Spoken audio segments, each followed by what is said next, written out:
नमस्कार साथियों, आप सभी का स्वागत है ब्राइट फ्यूचर विद उत्कर्ष पर। मैं हूं उत्कर्ष तिवारी, आप हैं मेरे साथ में। आज हम लोग देखेंगे संयुक्त राष्ट्र संघ यानी यूएनओ, जिसे यूनाइटेड नेशन ऑर्गेनाइजेशन के नाम से जाना जाता है। इसका पहला पार्ट हम लोग देख चुके हैं और जिसके अंतर्गत हम लोगों ने देखा था क्या होता है संयुक्त राष्ट्र संघ, क्या है इसका ऐतिहासिक परिदृश्य तथा कब इसकी स्थापना हुई, कितने इसके सदस्य देश है, नवीनतम सदस्य देश कौन सा है, और इनके बारे में जो महत्वपूर्ण तथ्य बनते हैं उनके बारे में हम लोग इसके पार्ट 1 में तक चर्चा कर चुके हैं। अगर आप वो पार्ट नहीं देखे हैं तो आप उसको देखें, जो कि इस प्लेलिस्ट में हमारी पड़ी हुई है। इसके बाद में आज साथियों हम लोग इसमें देखेंगे संयुक्त राष्ट्र के संघ के अंतर्गत इनके जो प्रमुख अंग हैं इनके बारे में आज हम लोग विस्तृत चर्चा करेंगे और जानने का प्रयास करेंगे कि कौन से इनके कौन कौन से 6 अंग हैं, इनका क्या क्या कार्य है, इनके बारे में आज हम लोग देखेंगे और जानने का प्रयास करेंगे। तो साथियों आइए शुरू करते हैं हम लोग। आज हमारा जो आज का टॉपिक है संयुक्त राष्ट्र संघ यानी यूएनओ। सबसे पहला हमारा जो यहाँ पर पॉइंट ये बन जाता है, पॉइंट हमारा बन जाता है संयुक्त राष्ट्र संघ का बजट। संयुक्त राष्ट्र संघ का बजट, संयुक्त राष्ट्र संघ का बजट। तो साथियों आज का हमारा जो मुख्य पॉइंट यहाँ पर बनता है संयुक्त राष्ट्र संघ का बजट। क्या होता है संयुक्त राष्ट्र संघ का बजट तथा किन किन सदस्यों के द्वारा या किस संस्था के द्वारा इसे जो है इसे महासभा में प्रेषित किया जाता है तथा कितने सदस्यों की इसमें आवश्यकता पड़ती है, और क्या है खास संयुक्त राष्ट्र बजट जो होता है, क्या इसके बारे में हम लोग देखेंगे। तो आइए साथियों शुरू करते हैं। संयुक्त राष्ट्र घोषणा पत्र, संयुक्त राष्ट्र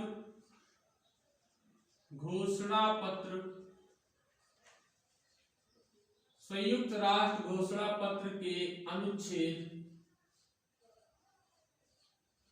संयुक्त राष्ट्र घोषणा पत्र के अनुच्छेद 17 के अनुसार, अनुच्छेद 17 यानी 17 के अनुसार, 17 के अनुसार बजट पर विचार करने, बजट पर विचार करने, बजट पर विचार करने तथा उनका अनुमोदन करने, तथा उसका अनुमोदन करने, तथा उसका अनुमोदन या तथा इसका अनुमोदन करने, तथा इसका अनुमोदन करने, तथा इसका अनुमोदन करने की जिम्मेवारी महासभा की होती है, की जिम्मेवारी महासभा की होती है, महासभा की होती है, महासभा की होती है। तो क्या देखा साथियों, हमने देखा संयुक्त राष्ट्र संघ का जो बजट होता है, ये बजट जो होता है ये संयुक्त राष्ट्र घोषणा पत्र के अनुच्छेद 17 के अनुसार जो बजट होता है, बजट की जो इसमें विभिन्न प्रकार की क्रियाएं होती है यानी जो विचार होता है, इनके ऊपर जो विचार किया जाता है बजट के ऊपर, तथा इनका जो अनुमोदन करने का प्रमुख कार्य होता है, या जो संयुक्त राष्ट्र संघ का जो अंग है, प्रमुख अंग है महासभा, महासभा का ये मतलब महासभा की ये जिम्मेदारी होती है कि जो ये संयुक्त राष्ट्र संघ का बजट है इसे प्रस्तुत करे। और आगे हम लोग देखेंगे, इसी में आगे हम लोग देखेंगे यह बजट नियमित, यह बजट नियमित,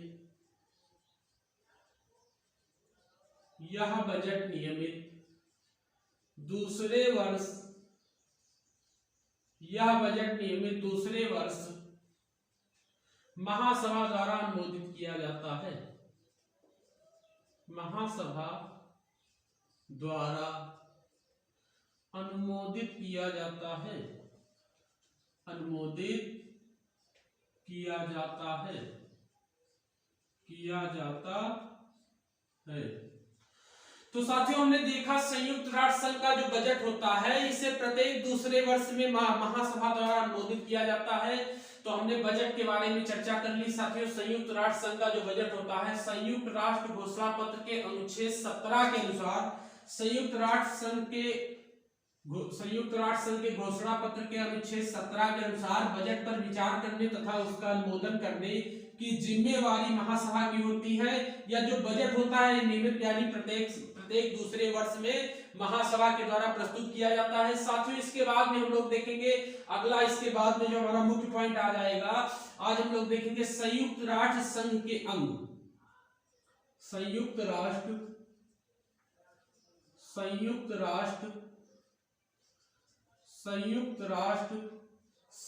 के अंग,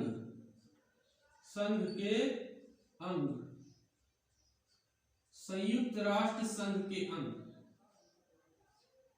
संयुक्त राष्ट्र संघ के अंग।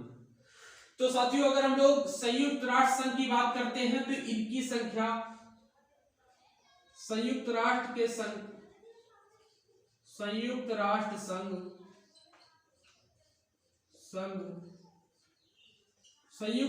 संघ के अंगों की संख्या 6 होती है। अंगों की संख्या 6 होती है।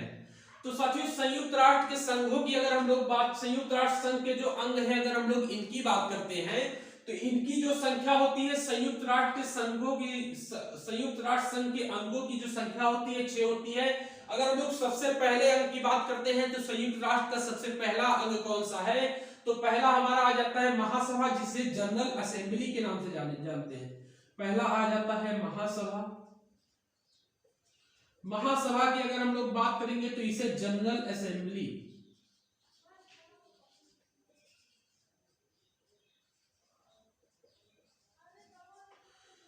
महासभा जिसे जनरल असेंबली के नाम से जानते हैं। और दूसरा हमारा इसमें जो आ जाता है, दूसरा आ जाता है सुरक्षा परिषद। दूसरा अंग आता है सुरक्षा परिषद।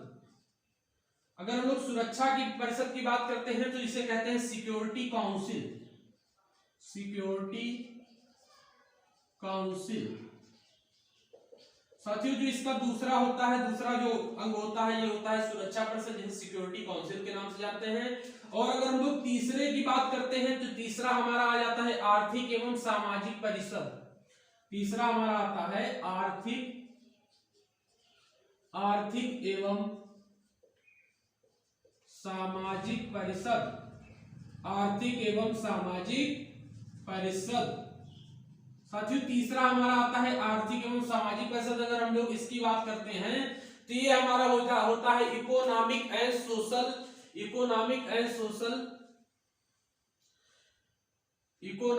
Social council. आर्थिक एवं सामाजिक परिषद की अगर हम लोग बात करते हैं तो ये होता है इकोनॉमिक एंड सोशल काउंसिल।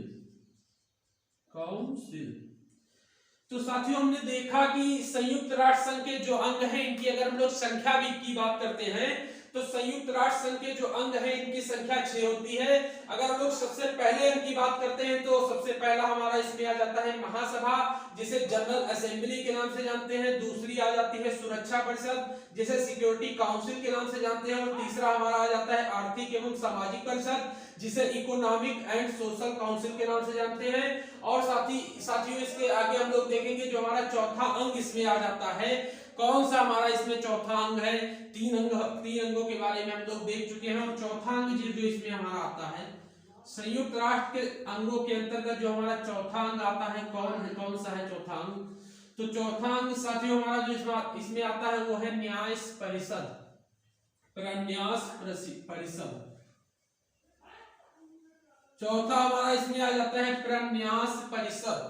साथियों हमारा चौथा इसमें आता है, चौथा इसमें आ जाता है प्रन्यास परिषद। प्रन्यास परिषद चौथा इसमें हमारा आ जाता है प्रन्यास परिषद।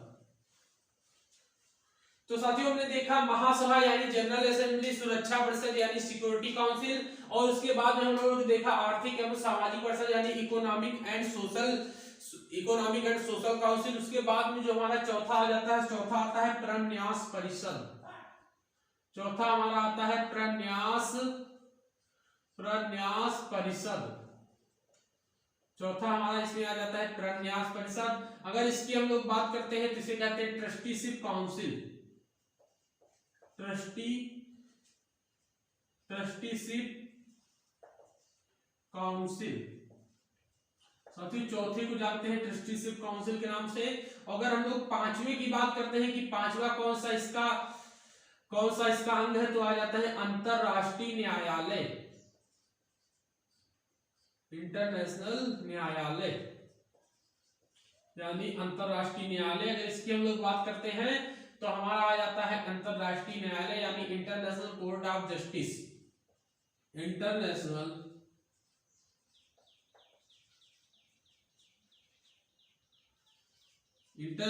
Court of justice. साथियों चौथा आ जाता है अंतरराष्ट्रीय न्यायालय, यानी international court of justice.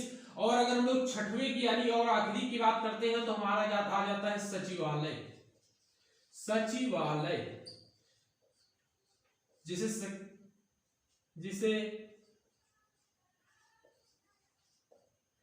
Secretariat के नाम से जानते हैं। तो साथियों हमने देखा इनके जो प्रमुख अंग है, प्रमुख अंगों की अगर हम लोग बात करते हैं तो यूएनओ के 6 प्रमुख अंग होते हैं, जिनके अंदर सबसे पहला हमारा आ जाता है महासभा, उसके बाद में हमारा आता है सुरक्षा परिषद, उसके बाद में हमारा आता है आर्थिक एवं सामाजिक परिषद, और उसी के बाद में हमारा आ जाता है प्रन्यास परिषद, फिर बाद में हमारा आता है 5वें नंबर का अंतरराष्ट्रीय न्यायालय, उसके बाद में हमारा आता है सचिवालय। और साथियों इन्हीं के बारे में हम लोग एक एक करके सबके बारे में विस्तृत चर्चा करेंगे। तो आइए शुरू करते हैं। सबसे पहला हमारा जो है महासभा की अगर हम लोग बात करेंगे तो सदस्य देशों का प्रतिनिधित्व इसमें शामिल होता है।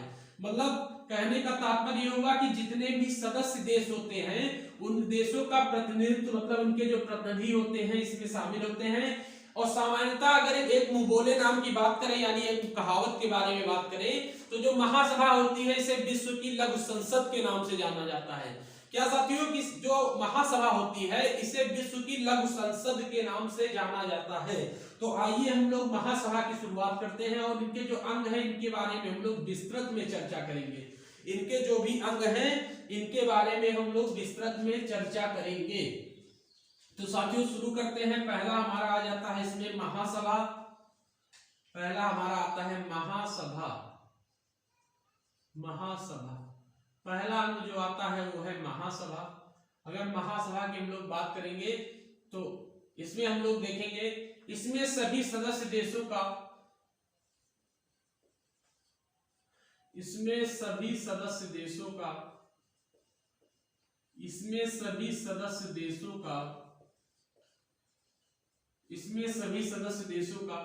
प्रतिनिधित्व शामिल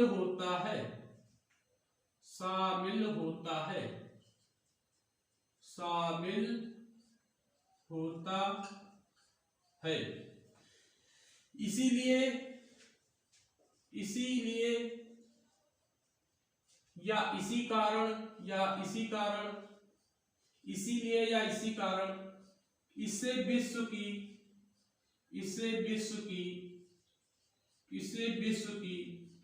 लघु संसद के नाम से जाना जाता है।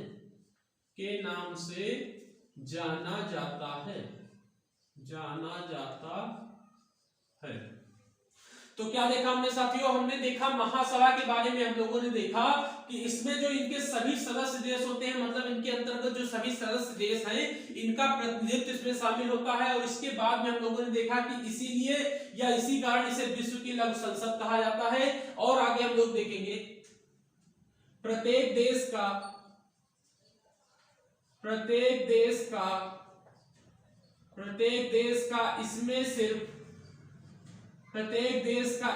सिर्फ एक ही वोट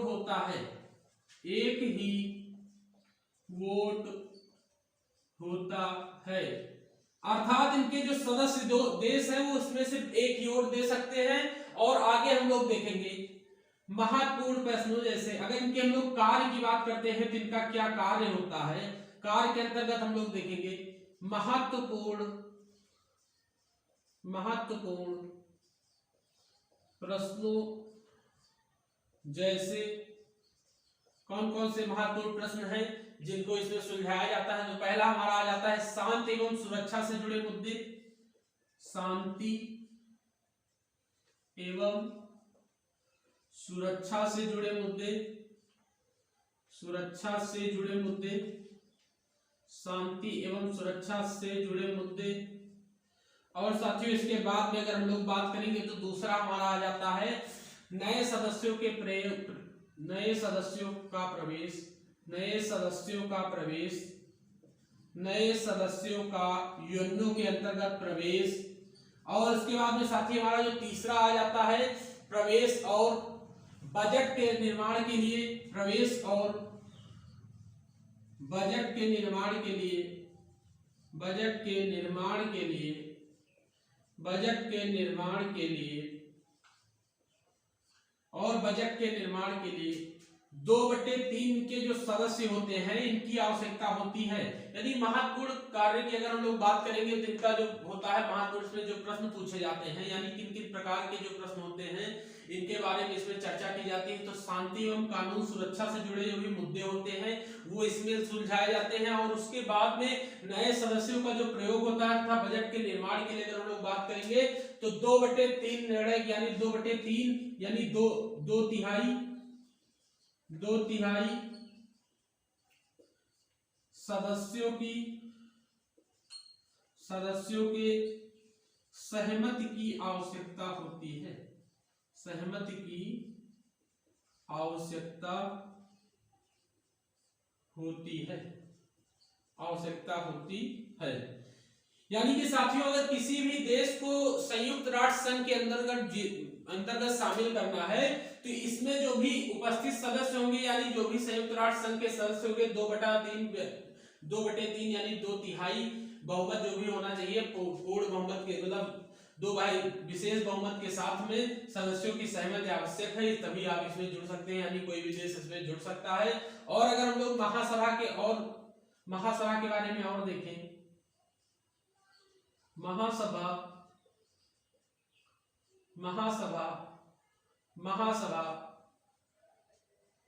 नियमित सत्र प्रतिवर्ष, महासभा का नियमित सत्र अगर हम सत्र की बात करते हैं तो इसका सत्र कब से प्रारंभ होता है। महासभा का नियमित सत्र प्रतिवर्ष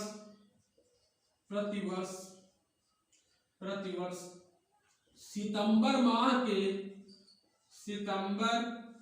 माह के तीसरे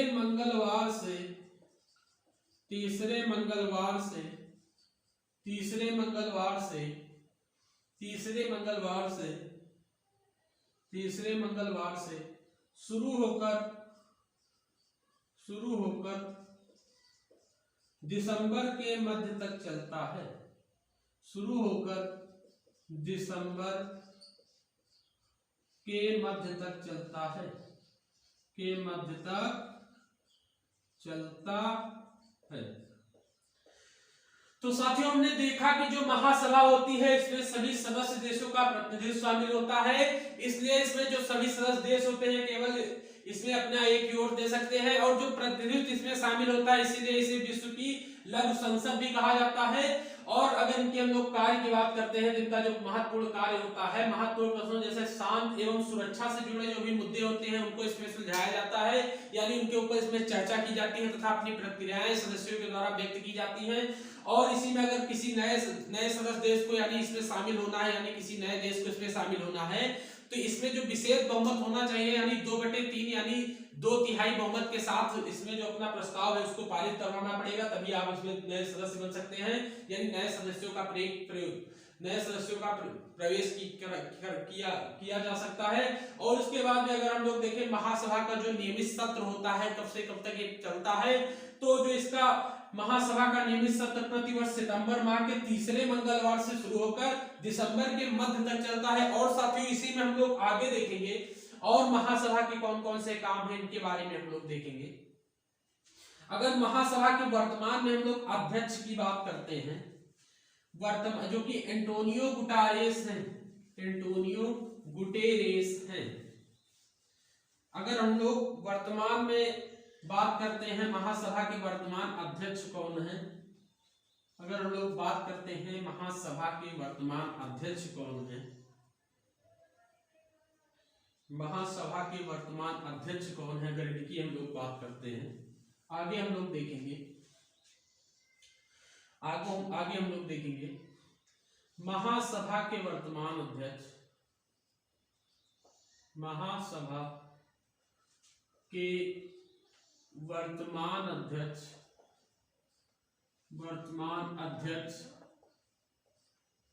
या महासचिव, वर्तमान अध्यक्ष या महासचिव।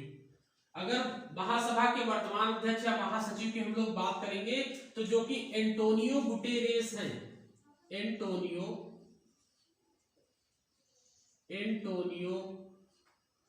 गुटेरेस हैं। अगर एंटोनियो गुटेरेस की हम लोग बात करेंगे तो जो कि 9वें नंबर के हैं, जो कि 9वें नंबर के हैं। अगर हम लोग बात करेंगे एंटोनियो गुटेरेस कहाँ के निवासी हैं, तो ये पुर्तगाल के रहने वाले हैं, ये पुर्तगाल के रहने वाले हैं, रहने वाले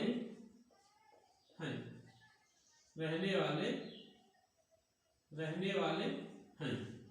और इसी में आगे अगर हम लोग देखेंगे तो इनकी नियुक्ति सबसे पहले कब हुई थी, अगर हम एंटोनियो गुटेरेस की नियुक्ति की बात करते हैं, जो कि अपने पद पर 2017 से अब तक है, यानी अभी तक यही है, 2017 से है। तो साथियों ने क्या देखा, हमने देखा महासभा के अगर हम लोग वर्तमान अध्यक्ष की बात करते हैं तो वर्तमान अध्यक्ष हमारे जो है इसमें आ जाते हैं एंटोनियो गुटेरेस। एंटोनियो गुटेरेस इसके जो है अध्यक्ष है, वो पुर्तगाल के निवासी हैं। अगर हम लोग इनके क्रम की बात करते हैं तो इनका जो क्रम आ जाता है वो 7वें नंबर के हैं, क्रम के अनुसार 7वें नंबर के हैं। और अगर हम लोग बात करेंगे कि ये कब से अपने पद पर बने हुए हैं, तो 2017 से अभी तक ये अपने पद पर बने हुए हैं। और साथियों आगे अगर हम लोग बात करेंगे कि महासभा के पहले अगर अध्यक्ष की बात करेंगे या महासचिव की बात करेंगे तो पहले कौन है, महासभा के नोट डाल के हम लोग लिखेंगे, महासभा के फर्स्ट अध्यक्ष या महासचिव, फर्स्ट अध्यक्ष या महासचिव की अगर हम लोग बात करेंगे तो ये थे त्रिगवेली,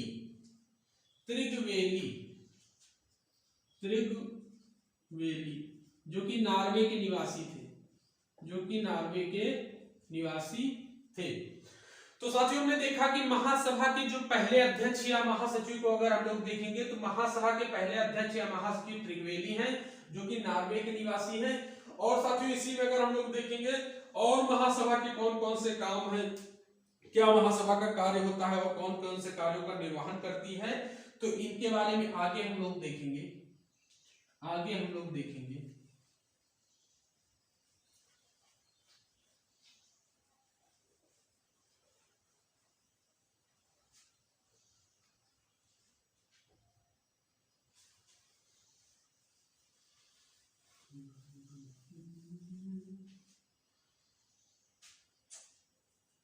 आगे हम लोग महासभा के अगर कार्य की बात करते हैं तो सुरक्षा परिषद की संस्तुति पर सुरक्षा परिषद की संस्तुति पर अंतरराष्ट्रीय न्यायालय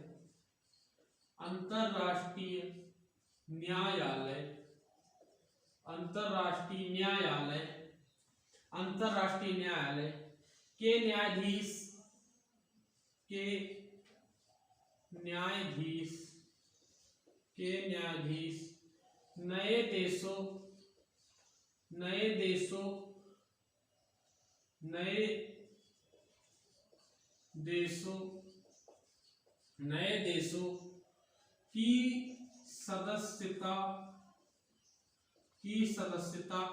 नए देशों की सदस्यता महासचिव की नियुक्ति एवं की सदस्यता महासचिव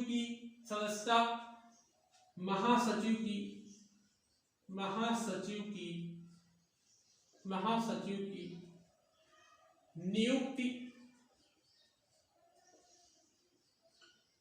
नियुक्ति महासचिव की नियुक्ति राष्ट्र संघ एवं बजट पर पारित राष्ट्र संघ का बजट पारित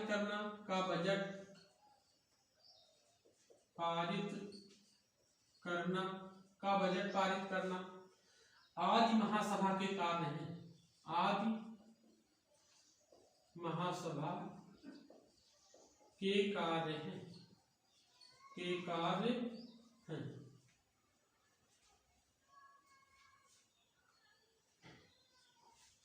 तो साथियों ने देखा कि महासभा के जो हमारे कार्य होते हैं, महासभा के कार्यों के अंतर्गत जो कि सुरक्षा परिषद की संस्तुति पर अंतरराष्ट्रीय न्यायालय के जो न्यायाधीश होते हैं इनकी नियुक्ति करना और नए देशों को इसमें शामिल करना, यानी नए देशों की सदस्यता को इसमें स्वीकार करवाना, और तीसरा हमारा होता है यानी शामिल करना, और तीसरा होता है महासचिव की नियुक्ति, राष्ट्र संघ का बजट पारित करना आदि महासभा के काम है।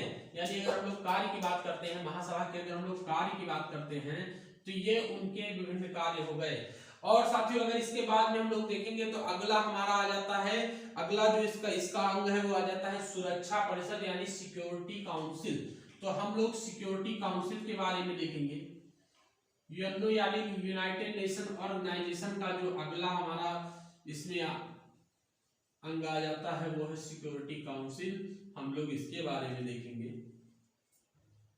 अगला जो है सिक्योरिटी काउंसिल, इसके बारे में हम लोग देखेंगे। अगला आ जाता है सिक्योरिटी काउंसिल यानी सुरक्षा परिषद।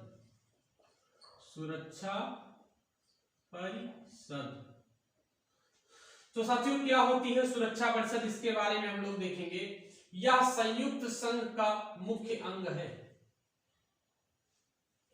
यह संयुक्त राष्ट्र संघ का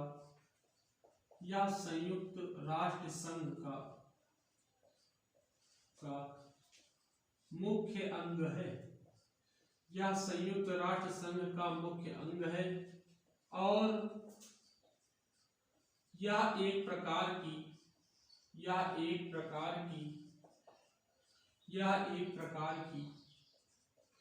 कार्यपालिका के तहत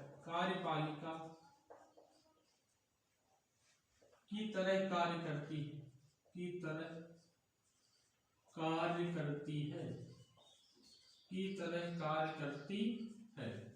तो साथियों ने क्या देखा, हमने देखा सुरक्षा परिषद के अंतर्गत हम लोगों ने देखा यह संयुक्त राष्ट्र का मुख्य अंग है और यह एक प्रकार की कार्यपालिका की तरह कार्य करती है, यानी यह एक स्वयं के अंदर एक प्रकार की कार्यपालिका है। और इसी में आगे हम लोग देखेंगे संयुक्त राष्ट्र घोषणा पत्र के अनुसार, संयुक्त राष्ट्र घोषणा पत्र के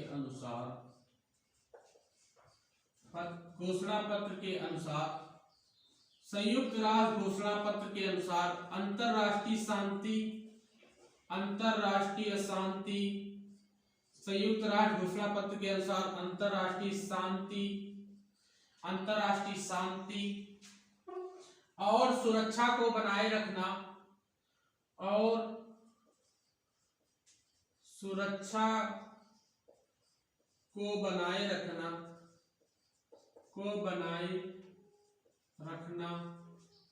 सुरक्षा परिषद का प्रमुख कार्य है। सुरक्षा परिषद का प्रमुख कार्य है। और आगे हम लोग देखेंगे दुनिया इसी कारण एक मुहावरे के रूप में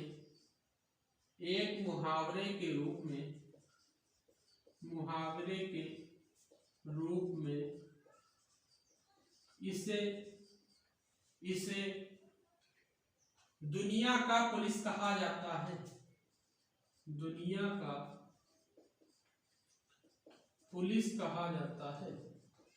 का पुलिस कहा जाता है। और इसके जो सैनिक होते हैं इन्हें ब्लू हेलमेट सैनिक के नाम से जाना जाता है। तो साथियों हमने देखा सुरक्षा परिषद या संयुक्त राष्ट्र संघ का मुख्य अंग है या एक प्रकार की कार्यपालिका की तरह कार्य करती है। संयुक्त राष्ट्र घोषणा पत्र के अनुसार अंतरराष्ट्रीय शांति और सुरक्षा को बनाए रखना सुरक्षा परिषद का प्रमुख कार्य होता है। इसी कारण एक मुहावरे के रूप में इसे कहा जा सकता है कि यह दुनिया की पुलिस के नाम से इसे जाना जाता है, यानी सुरक्षा परिषद को दुनिया का पुलिस कहा जाता है। और साथियों अगर हम लोग देखेंगे इसमें सदस्यों की संख्या की बात करेंगे, अगर इसके सुरक्षा परिषद के हम लोग सदस्यों की संख्या की बात करेंगे तो इसमें 15 सदस्य होते हैं। इसमें 15 सदस्य होते हैं, 15 सदस्य होते हैं, जिसमें अगर हम लोग स्थायी सदस्यों की बात करें तो इनकी संख्या 5 होती है। स्थायी सदस्यों की संख्या जो होती है वो होती है 5 प्लस अस्थायी सदस्यों की संख्या की अगर बात करेंगे, अस्थायी सदस्यों की संख्या की अगर हम लोग बात करेंगे तो इनकी संख्या हो जाती है 10। तो साथियों कुल मिलाकर के जो सुरक्षा परिषद होता है इसमें जो सदस्य संख्या होती है वो होती है 15। अगर हम लोग इनके स्थायी सदस्यों की बात करते हैं तो इनमें जो स्थायी सदस्य होते हैं वो होते हैं 5 और अस्थायी सदस्य जो होते हैं वो होते हैं 10। तो साथियों इसी के और आगे हम लोग देखेंगे, इसी में हम लोग आगे देखेंगे अगर हम लोग 5 स्थायी सदस्य कौन कौन से हैं इनकी बात करेंगे, हम लोग देखेंगे सुरक्षा परिषद के अंतर्गत 5 स्थायी सदस्य कौन कौन से हैं इनके बारे में हम लोग देखेंगे।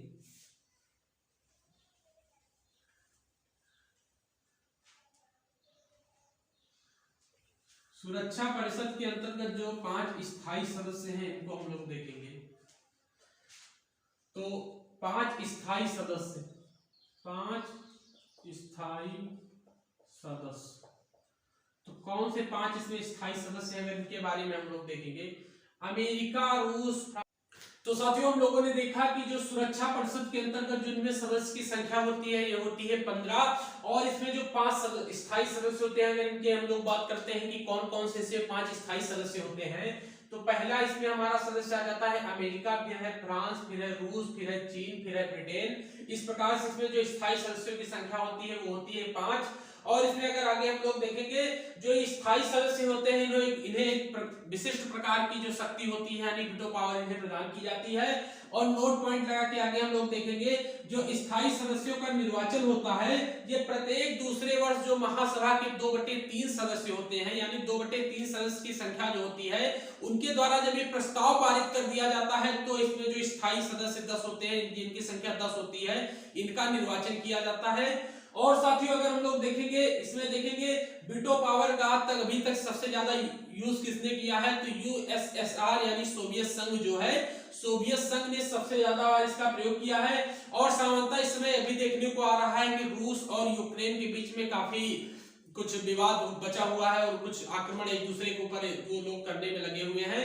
तो ये भी देखा जा रहा है कि कहीं ये जो स्थायी सदस्य है रूस ये अपने इसमें संयुक्त राष्ट्र के द्वारा भी कुछ कहा गया है कि हम जो है रूस के ऊपर किसी न किसी प्रकार के कुछ उपबंध लगाएंगे यानी किसी न किसी प्रकार से कुछ इनके ऊपर रोक लगाएंगे। तो ये भी ज्यादातर देखने में आ रहा है कि कहीं रूस भी अपनी वीटो पावर का फिर से इतना प्रयोग करे। और साथियों इसी के साथ हमारा संयुक्त राष्ट्र संघ का जो आज का ये टॉपिक है आज का ये पार्ट है यहीं पर समाप्त होता है। कल मिलते हैं इसके हम दूसरे पार्ट के साथ। और अगर आपको ये हमारा वीडियो पसंद आया हो तो आप इसे लाइक करें, चैनल को सब्सक्राइब करें तथा अपनी प्रतिक्रियाएं हमारे कमेंट बॉक्स में पिन करें। अधिक जानकारी के लिए आप हमारे टेलीग्राम ग्रुप के साथ जुड़े ब्राइट फ्यूचर विद उत्कर्ष। तब तक के लिए धन्यवाद।